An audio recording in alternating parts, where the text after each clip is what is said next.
Hello everyone, how are you? Hope so you all are good. Today we are going to start the very most important part of 12 CBSE, that is what macroeconomics. And in that we are going to start with chapter circular flow. Starting with circular flow, to study the introduction is very most important. So let's start with the introduction part of circular flow. As you all know, human wants are unlimited. हमारी wants कैसी होती है, हमारी इच्छाएं कैसी होती है, unlimited, जिसका कोई अंत ही नहीं होता. तो because of this unlimited wants, the production process is continuous with the help of land, labor, capital and entrepreneur. हमारी ये अनलिमिटेड वॉन्ट्स के कारण जो प्रोडक्शन प्रोसेस है वो कैसा है, कंटिन्यूस है. और ये प्रोडक्शन किसकी मदद से होता है, लैंड, लेबर, कैपिटल और एंटरप्रेन्योर. तीन बातें मैं आपके साथ अभी करूंगी, बहुत ध्यान से सुनिएगा. अब फर्म जो है, फर्म करता है प्रोडक्शन, ठीक है, फर्म करता है production with the help of land, labour, capital and entrepreneur. बहुत ध्यान से सुनिए. सी, firm is doing production and this production is done with the help of land, labor, capital and entrepreneur. Do you get that? And this land, labor, capital and entrepreneur is provided to firm by household. What I have said, land, labor, capital, entrepreneur is provided by household to the firm. Get that? After that, the firm uses this land, labor, capital, entrepreneur and pays rent, wage, interest, profit. What did I say? Ki the firm pays rent, wage, interest, profit for using land, labor, capital, entrepreneur. Land, labour, capital, entrepreneur को वो use कर रहा है, उसको use करने के बदले में वो पे कर रहा है रेंट, वेज, इंटरेस्ट, प्रॉफिट. उसी को कहा जाता है फैक्टर इनकम. उसी को क्या कहा जाता है बेटा, फैक्टर इनकम. और इसी फैक्टर इनकम को हाउसहोल्ड यूज करता है for buying goods and services. इसी इनकम को हाउसहोल्ड स्पेंड करता है for buying goods and services. तो तीन बातें हमने देखी. फर्म प्रोडक्शन करता है with the help of land, labour, capital, entrepreneur, जो उसको हाउसहोल्ड प्रोवाइड करता है. और land, labour, capital, entrepreneur firm ने यूज किया, इसके लिए वो पे करता है रेंट, वेज, इंटरेस्ट, प्रॉफिट, जिसको ही फैक्टर इनकम कहा जाता है. और जो पेमेंट उसने किया उसको हाउसहोल्ड यूज करता है गुड्स एंड सर्विसेज खरीदने के लिए, जो फर्म ने क्या किए, प्रोड्यूस किए. समझ में आया? ये बातें और डिटेल में हम लोग आगे करेंगे with the help of circular flow. ये जस्ट एक इंट्रोडक्शन था, ये समझाने के लिए कि प्रोडक्शन प्रोसेस कंटिन्यूस होती है, क्योंकि हमारी वांट्स कैसी होती है, अनलिमिटेड होती है. हमारी वांट्स अनलिमिटेड होने के कारण प्रोडक्शन प्रोसेस क्या होता है, कंटिन्यूस होता है. और प्रोडक्शन किसकी मदद से होता है, कैसे होता है, वो भी हम लोगों ने इंट्रोडक्शन यहाँ पे देख लिया. So done with the introduction, good. Proceeding further, एक छोटा सा मैंने आप लोगों के लिए मीनिंग लिख रखा है सर्कुलर फ्लो का. चलिए देखते हैं. The continuing and recurrent transfers of money and goods among producers and consumers is known as circular flow. जब कंटिन्यूस फ्लो चलता है, कंटिन्यूसली जब मनी और गुड्स कंज्यूमर्स और प्रोड्यूसर्स के बीच में फ्लो होते हैं, तो उसी फ्लो को सर्कुलर फ्लो कहा जाता है. प्रोड्यूसर्स और कंज्यूमर्स के बीच में, क्या कहा मैंने, प्रोड्यूसर्स और कंज्यूमर्स के बीच में जब मनी और गुड्स का कंटिन्यूस फ्लो चलता है तो उसको हम सर्कुलर फ्लो कहते हैं.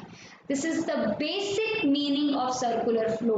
आगे जैसे जैसे हम चैप्टर में बढ़ेंगे तो हमें ये मीनिंग और क्लियरली समझ में आएगा. अभी आप सिर्फ इतना समझिए कि प्रोड्यूसर और कंज्यूमर के बीच में जब मनी और गुड्स का कंटिन्यूस फ्लो चलता है तो उसको हम सर्कुलर फ्लो कहते हैं. समझ में आया? चलिए, proceeding further, phases of circular flow. There are 3 phases of circular flow. कितने phases है circular flow के? 3. जनरेशन फेज, डिस्ट्रीब्यूशन फेज और डिस्पोजिशन फेज. ये तीनों कनेक्शन में रहते हैं एक दूसरे के साथ. कैसे मैम? अरे तो पढ़ेंगे तो पता पड़ेगा. चलिए, सबसे पहले आता है जनरेशन फेज. जनरेशन फेज कहता है firm produces goods and services with the help of factor services. मतलब जनरेशन फेज में फर्म प्रोडक्शन करता है फैक्टर्स को यूज करके. और कितने फैक्टर्स होते हैं बताइए राजा? फास्ट फास्ट फास्ट, अभी पढ़ के आए हम लोग. 4 फैक्टर्स होते हैं, लैंड, लेबर, कैपिटल और एंटरप्रेन्योर. समझ में आया? तो जनरेशन फेज में प्रोड्यूसर प्रोडक्शन करता है गुड्स एंड सर्विसेज का with the help of factor services. और कितनी फैक्टर सर्विसेज होती हैं? 4, लैंड, लेबर, कैपिटल, एंटरप्रेन्योर. समझ में आ गया? तो जनरेशन फेज में क्या हो रहा है जल्दी बताइए? प्रोडक्शन हो रहा है गुड्स एंड सर्विसेज का. Next, distribution phase. Distribution phase में इनकम का डिस्ट्रीब्यूशन होता है in the form of rent, wage, interest and profit. Firm, क्या बोला मैंने? फर्म हाउस होल्ड को पे करता है. फर्म हाउस होल्ड को पे करता है रेंट, वेज, इंटरेस्ट, प्रॉफिट. क्या बोला मैंने? फर्म हाउस होल्ड को पे करता है रेंट, वेज, इंटरेस्ट और प्रॉफिट. समझ में आया? इसको कहा जाता है डिस्ट्रीब्यूशन फेज, जहां पे फर्म इनकम को डिस्ट्रीब्यूट करता है in the form of rent, wage, interest, profit. Rent, wage, interest, profit is a income जिसको फर्म डिस्ट्रीब्यूट करता है. किसको? हाउस होल्ड को. किसको डिस्ट्रीब्यूट करता है? हाउस होल्ड को. तो यहाँ पे क्या हो रहा है? Flow of income. क्या हो रहा है बेटा? Flow of income. Income distribute हो रही है. फर्म हाउस होल्ड को इनकम डिस्ट्रीब्यूट कर रहा है. समझ में आया? इसीलिए इसका नाम क्या है? Distribution phase. क्योंकि यहाँ पे इनकम क्या हो रही है राजा? डिस्ट्रीब्यूट हो रही है. समझ में आया? इसलिए तो नाम क्या है? Distribution phase. पहले वाले का नाम क्या था? जनरेशन फेज, क्योंकि वहां पे प्रोडक्शन जनरेट हो रहा है. जैसा नाम वैसा काम. समझ में आया? Next, disposition phase. डिस्पोजिशन मतलब डिस्पोज कर देना. जो इनकम हाथ में आई थी, जो इनकम कमाई थी, उसको खर्चा कर देना. गुड्स एंड सर्विसेज खरीदने में खर्चा कर देना. Income received by FOP, factors of production के बदले जो आपको इनकम मिली थी, is spend on the goods and services produced by the firm. ठीक है, मेरे को जो इनकम, जैसे सपोज मैं हाउस होल्ड हूँ, मुझे इनकम मिली तो मैंने वो गुड्स एंड सर्विसेज खरीदने में खर्चा कर दी. इनकम को डिस्पोज ऑफ कर दिया. जो इनकम मुझे मिली थी उसको मैंने डिस्पोज ऑफ कर दिया. समझ में आया क्या? समझा कि इनकम मिली थी, उसको मैंने, जो मतलब मेरे सामने एक फर्म है, वो फर्म ने गुड्स एंड सर्विसेज प्रोड्यूस किए, मुझे इनकम मिली, तो मैंने वो गुड्स एंड सर्विसेज खरीदने के लिए जो फर्म ने प्रोड्यूस करी, उसको खरीदने के लिए मैंने इनकम को डिस्पोज ऑफ कर दिया. जैसे मेरे सामने एके फर्म से मुझे गुड्स एंड सर्विसेज खरीदने हैं. एके फर्म्स ने गुड्स एंड सर्विसेज बनाए हैं, तो वो गुड्स एंड सर्विसेज खरीदने के लिए मैंने अपनी इनकम को डिस्पोज ऑफ कर दिया. समझ में आया क्या? समझा आप लोगों को? गुड. यही फेजेस एक्सप्लेन करने के लिए देखिए हमारे पास क्या है, एक डायग्राम भी है, एक पिक्चर है. सबसे पहले क्या हुआ? प्रोडक्शन हुआ गुड्स एंड सर्विसेज का. गुड्स एंड सर्विसेज का प्रोडक्शन हो गया क्योंकि मैंने फैक्टर्स को यूज कर लिया. फैक्टर्स को यूज करके मैंने गुड्स एंड सर्विसेज का प्रोडक्शन कर लिया. ठीक है, अब फैक्टर्स को मैंने यूज करा था तो उसके लिए मैं इनकम भी डिस्ट्रीब्यूट करूंगी, क्योंकि जो फैक्टर्स मैंने यूज किए वो फुकट में थोड़ी यूज किए, तो उसके लिए मैंने इनकम डिस्ट्रीब्यूट करी in the form of rent, wage, interest and profit. बराबर. वो जो इनकम मैंने डिस्ट्रीब्यूट करी वो ही लोगों ने फिर क्या करी? खर्चा करी.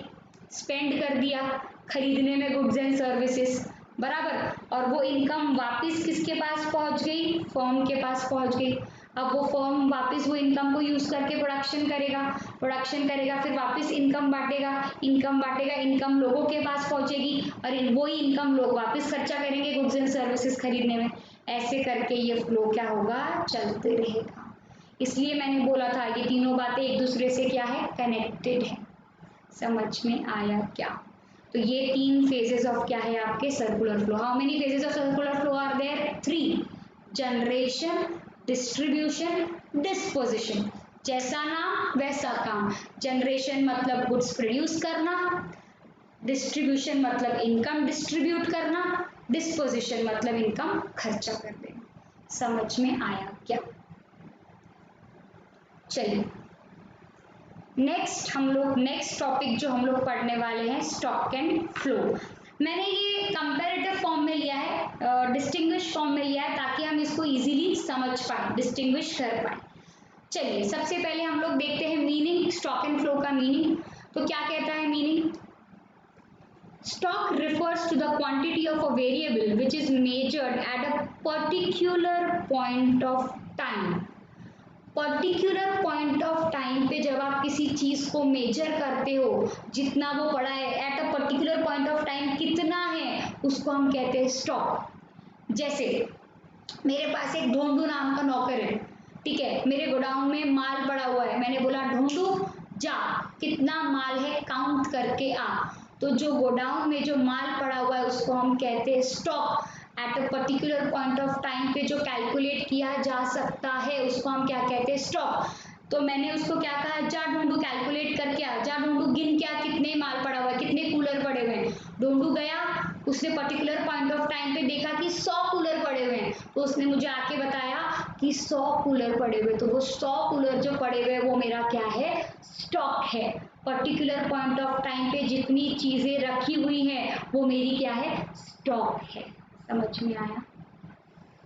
Flow refers to a quantity of a variable which is measured over a period of time. समय के अनुसार, ये पर्टिकुलर पीरियड ऑफ टाइम था, ये over a period of time है। वर्ड्स में फर्क है, इधर क्या है पर्टिकुलर है, इधर क्या है ओवर। मतलब समय हो जाने के बाद, समय निकल जाने के बाद, यानी after 1 month, after a week, after a year जो मैं कैलकुलेट करूंगी। समझ में आया? Over a period of time and particular period of time. Next, it has no time dimension. यहाँ पे कोई टाइम डायमेंशन नहीं रहता। पर्टिकुलर पीरियड ऑफ टाइम, किसी भी समय जाके कैलकुलेट कर लो, अभी करना है अभी कर लो, कल करना है कल कर लेना, परसों करना है परसों, कोई टाइम डायमेंशन नहीं है। It has a time dimension as per hour, per day, per month.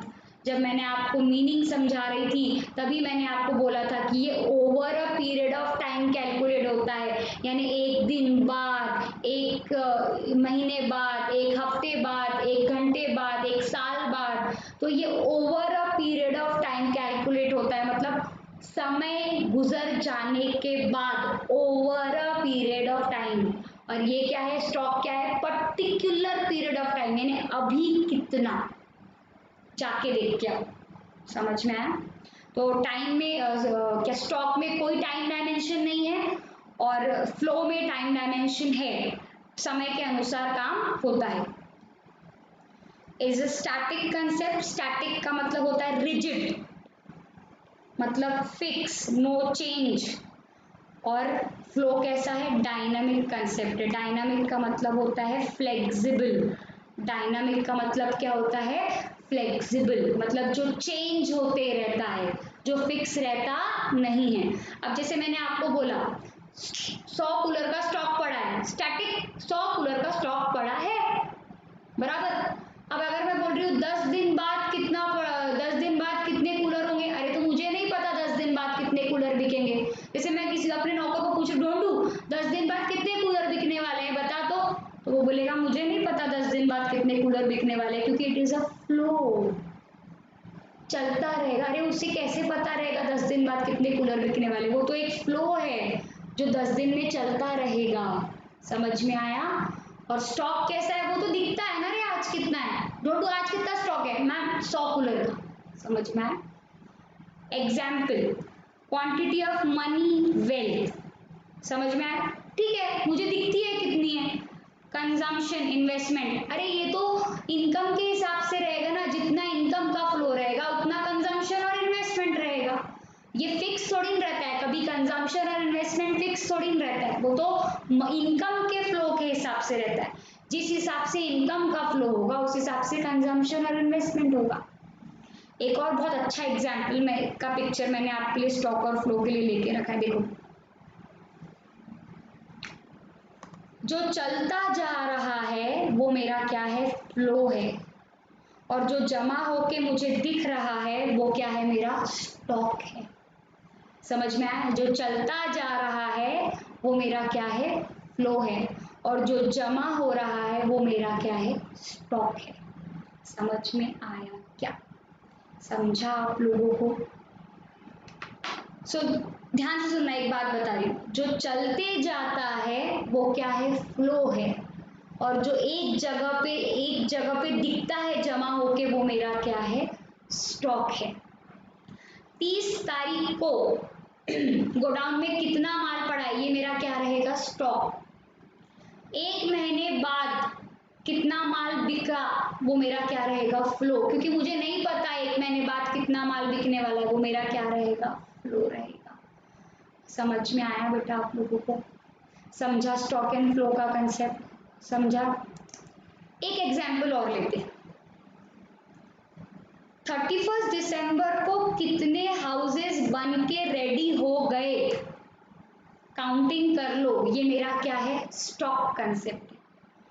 और साल भर में कितने हाउसेस बनने वाले हैं, ये मेरा क्या है, फ्लो कंसेप्ट है। चलते रहता है, फ्लो, बन गए, बन के रेडी है 31 दिसंबर को, स्टॉक।